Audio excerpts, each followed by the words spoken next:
And so I'll start with the ones that I enjoyed. Let's go back to 2003. I remember interviewing Nkem Owoh. I didn't remember all the things we talked about until I looked back and saw that we not only talked about his career, about Nollywood, where Nollywood was going, but we also talked about Mr. Ken Saro-Wiwa. I thought it was amazing that he had spent so much time understudying Ken. And actually, he wrote many, many episodes of Bassi and Company. I bet you don't remember that yourself, but here it is. Watch Nkem and I. Morning, Mr. Owoh. Morning, Funmi. How are you?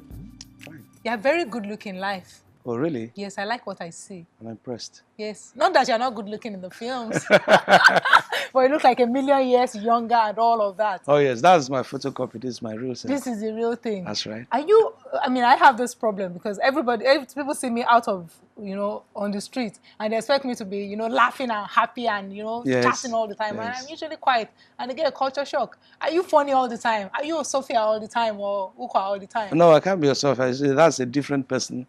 Nkem was quite a different person. All those stage things, it's just business. Right. Show business. Show business. And so, but the man is still there. Divorced from the man. Were you born with a funny bone? I don't know. I didn't know when I was born. I grew up to know that I was born. You don't know your birthday? I know my birthday, but I wasn't there. I didn't know what was happening. So I don't know whether I was born into fun. But I know that as I was growing up, a lot of things were inspiring me. A lot of things happened that were funny. I found out that my parents were funny too. So I believe the hook started from there. You found out your parents were funny? Exactly. How did you find out your When parents? I grew up, I stayed with them when they cracked jokes. Particularly my mother, a very funny woman. So I knew that something must have, been transmitted through the blood. So it must be genetic. That's Is your right. mother still alive? She is living. She's very much alive. Very. What does she think of Sophia? She laughs. In fact, every of my film, there was one she nearly got herself wounded. She was watching Omugo, and she now fell from this thing. Honestly, she had been rushed to the hospital. I said, well, Mama, it started from you. So when Nkem Owoh watches Sophia Okwa, what happens? He laughs like any other person. You see, just like I was telling you, that man is a different man because when he goes on set, see, this creative thing is, I think it's a gift from God.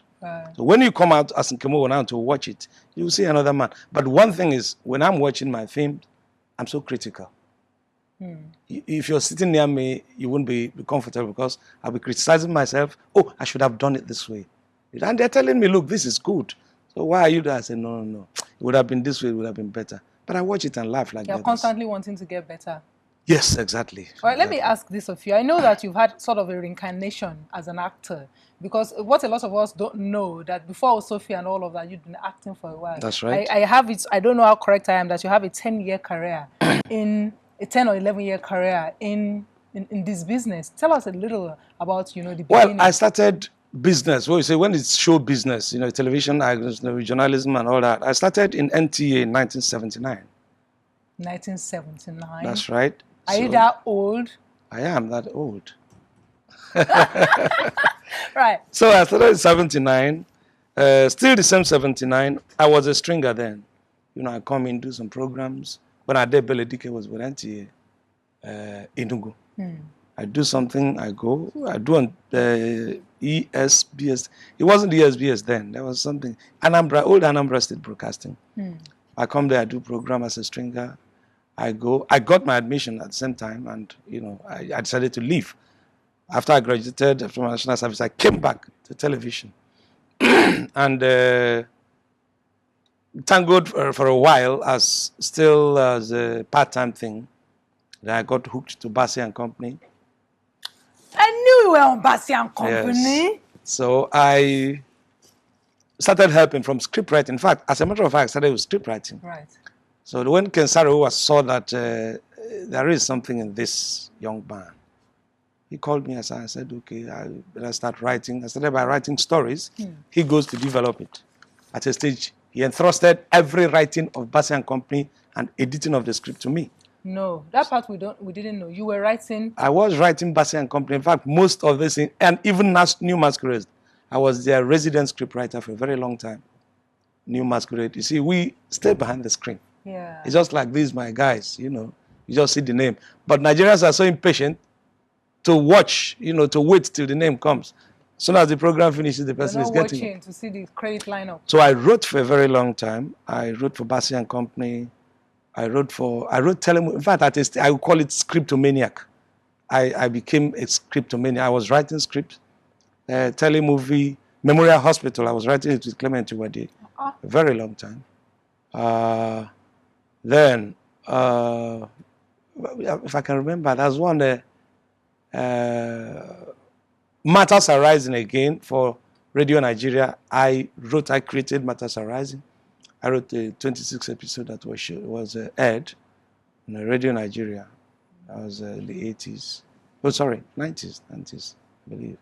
93, 92, 93. So would you say that first and foremost, your gift is in writing, in expressing, these things that are inside of you? Let me call it is in creativity. So because creativity can come through even if I'm weaving a basket, it's still the same creativity. Yeah. So if I move from here to here and I still have that creative instinct, I will still exhibit it. Right. There. I will still let it. Quickly, you spoke about the education as almost like an aside. You said I went to university, I came to service as almost an aside. What did you study in university? Well, that's why it looks like an aside, because I studied electrical electronics engineering. No, I'm telling you. I knew it had to be something like that. Electrical what? Yes. So what are you thinking of, by the way? Electrical electronics? Yeah, well, you see, when we were coming up, I wish I had a guide. Maybe I wouldn't have dabbled into engineering or sciences. But I was good in sciences when I was coming up. And parents who have this conservative way, if you're an above average student, everybody expects you to be either a lawyer, either an engineer, a doctor, all those things. So I was moved to that area. But right from my secondary school, I normally go from secondary school to the university around. They call me to come and perform, in their cultural, some of their cultural shoes, and so that was your natural instincts. Yes. All the while, somehow, somewhere, you were around the creative, the creative world. Exactly. You were writing, you were acting. You were doing all kinds of things. Yes. I want to quickly deviate a little. I mean, Mr. Ken Saro-Wiwa. Yes. I mean, I look at you and I am so envious that you had such close contact with him. Very What close. kind of man was he truly? You see, is dogged. You see, you will like Ken, but when he's determined to do something and you try to advise him against it, you become his enemy. You see, he has focus. He says he wants to do this. I remember when we were doing Bassi and Company, Mamsa was sponsoring us. He now asked me to write something against Mamsa and gave me the data. I said, look, these people are doing this, and write something about it. We now said, Oga, these are the people sponsoring us. It doesn't matter. It doesn't mean that we cannot criticize them. You see, so he was determined, and he's somebody who fights for. He takes up things that doesn't concern him, provided it has to do with somebody trying to suppress the other. He normally comes in defense. People didn't understand Ken Saro-Wiwa. I wish he was still living. By now, I believe people would have started understanding him. He was one of the first people within that period that started fighting the military government. But he fights through academic means and all that. I remember one time we had to go and video Ogoni, his hometown, and all the interior oil-producing areas. He took the decision. He asked us to go to Kano, all parts, Lagos, all parts of Nigeria, get the developed part of Nigeria, and he sent it to the United Nations. He reported Nigeria with all those clips. So he is that kind of a man. If you stay with him, he's a very amiable. He's a very nice man to talk to. Did he rub off on you in a way? The sense of wanting to be just do the right thing. Yes, anyway, yes, it influenced me. You see, Ken influenced me a lot, because even when we were writing, at times we're in a table like this, but we won't sleep from night till the next day because we were writing. He was a very busy man. That man doesn't sleep. So at a stage, I got to that stage, I saw what he was saying. That when you are determined and you want to do something, sleep is secondary. So he influenced me a lot. Right. That's why I want to do something, I want to do it right. Right. There seemed to have been a time when you got a bit disillusioned with, the industry, and you seemed to have stepped aside or hibernated for a while. Yes. It wasn't that I was I was still fighting, but you see, in a system like our system, you may be fighting, but the things, the impediments, things that block you might be so big that nobody will hear your voice. You will still stay behind that screen and be shouting. Yeah. Except they remove the screen, people will hear your shout. Voice. Yeah. So it looked like I moved off. It wasn't because, you see, if I get disillusioned, if I said, okay, I'm not now, so who is going to do it? Yeah. So I had been there, in spite of the fact that I did engineering. I like this is my talent. I just move off because of maybe 1 or 2 pressure.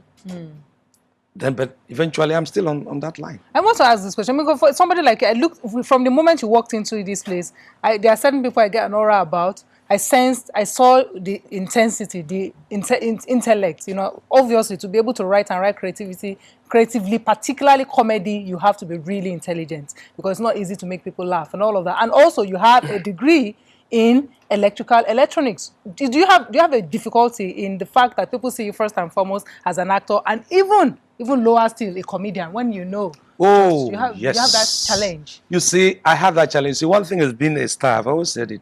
Another thing is managing stardom. Because in our society, when people watch you, unfortunately, even the educated ones, and you watch how maybe you play the role of a houseboy. When you come to the street, they see you as that houseboy. Imagine a situation where a small boy who thinks he has, some few thousands, because come here, come and shake my hand. I'll just look at him politely. I'll say, thank you. Another time I'm in a hurry, and I'll continue moving, because it's so other people would have reacted. Who are you? You know, I can pay you, exactly, and all that. But that's not good management of stardom, to my own thinking. You don't have to be pompous. You don't have to be arrogant, but you still have to maintain your dignity to a certain level. Because if you begin to say, okay, let me relate like that, they will trample upon you. Coming to dignity and all of that, are you a shy person behind all of this? Yes, I'm a shy person behind all of that. Are you hiding behind your glasses, for example? No, I'm not hiding. You see, one thing is that I like... Will you take off your glasses, for example? Okay, so I can see. Do you want me to remove my skin? No, that's all right. You know, because I also know that a lot of very intelligent, very creative people are rather introverted. That's what people don't know about them. To be able to bring all of that out, you have to have a sense of introversion. You know, are you a bit like that? No, I'm not an introvert. I don't think I'm an introvert. I'm an extrovert. If I don't have to judge myself, I think another person that has known me for some time should be in a better position to say, to judge you. This guy is not. I don't think I'm an introvert, but I'm shy, just like you said. In certain quarters, I am freer when I'm talking in public where people are. But one-on-one, that's where I could feel shy. All right, because you know, if I saw it immediately and I said, look, let me hit on this man, for example. He's going to shrivel. All right, let's look at this. I've heard rumors about you. I heard it said that you command fee of between 1 to 1.5 million per movie now. You know, because, you know, when we were talking about those persons with few thousands, you know, all those people with small money say, I did small, but I come here. And I'm like, oh, they don't know anything. What is the true situation? You know, what is this? They say you are the highest paid actor in Nigeria now. Well, I don't know what others are paid, but if they say I am the highest, maybe they have gone through, taking their data from somewhere to know that I am the highest. I wouldn't say I'm not complaining because of the developmental level of the industry. You can't complain because you have like 20. What I have here is like last year you did like 20 movies. Yes. 1 million times 20 is 20 million. You see, that's what people do not understand. I can, even though that is the price, but somebody can come. I can do it on condition for somebody. I can come down for somebody. Because of 1 or 2 reasons. What are these? Because I hear you are very circumspect about the scripts, for example. Yes, that's the very first thing I request for. If you get the script, I'll go through the script. If it doesn't gel, I'll give it back to you. Doesn't matter how much they're offering. It does. At times, you know, I had quarrels with some of them. There was a time I was taking, when I was still taking, you know, an amount of money. You know, people just go and pay it into my account and pay. I say, no. When I read their script and it's not there, I say, go, let me give you back your money.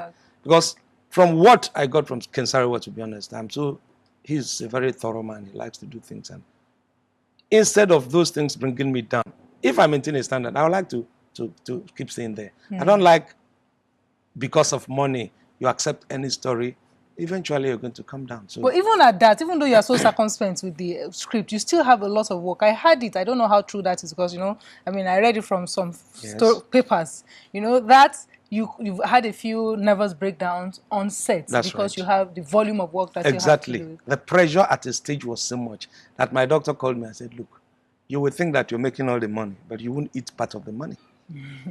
So go and make the money. When we who are living are going to make it when you die. Because he has advised me on several occasions, say, go and take a leave. At a stage, I couldn't sleep. Even now, it happened, but I'm trying to control it. To tell them, no, this is my condition. I sign agreements before I go on location. So that we don't stress ourselves so much.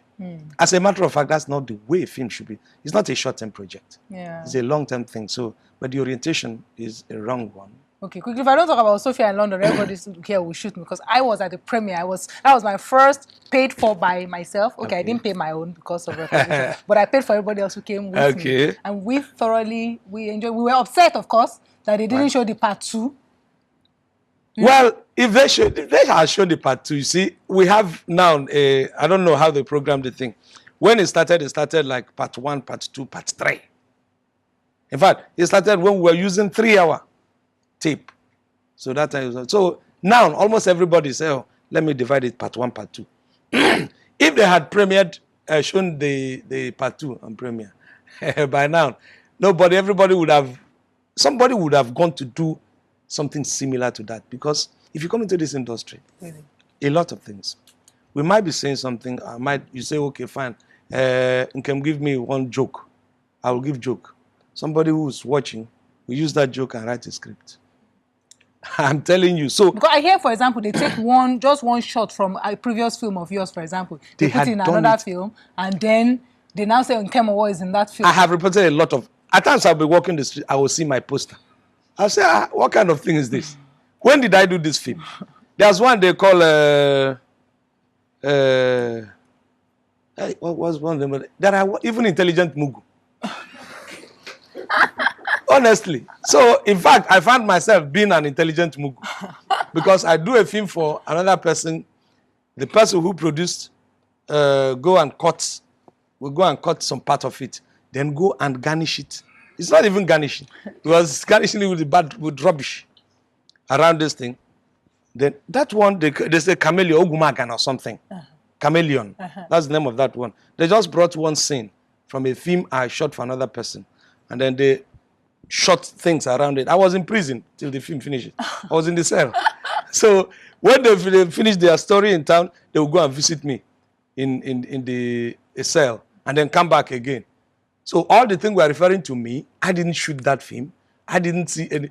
Only that I know the producer and I know he's into this tricky. I've reported they are still looking for him. Well, what kind of future do you foresee for the? Because the Nigerian movie industry is being taken seriously now. Yes. And I know, for example, that Channel O is going to MultiChoice is going to dedicate a channel to Nigerian home movies. And I went to South Africa recently, and people were talking about home Nigerian videos that I didn't know anything about. I was so ashamed. So what, in your view, particularly coming from your background, do you foresee for the Nigerian home movie, and what is what do you think your own future will be in it? It is bright both ways, but the government has to come in. If not, if there is anything that's going to be negative in this industry, it's going to be frustration of people who invest, because there's no security for their money. You get a film out, somebody takes it, all the video clubs own it. The next day, people are pirating it up and down. That could get somebody disillusioned. You want to do something, and that's the only thing. If government has a policy that protects people, all the pamphlets you have in copyright and in census board, none of them has protection for the rights, the owner, the intellectual property right. They just touch the thing in the periphery. You find out that because there was one time I took somebody that was pirating my film, and I said I'm going to go to court. After some time, my lawyer was going through this thing. We were coming back. The man said, look, let's settle this in at home because you can't win. There is nothing. Because there are clauses there. Yeah, there are clauses there that, exonerate the person.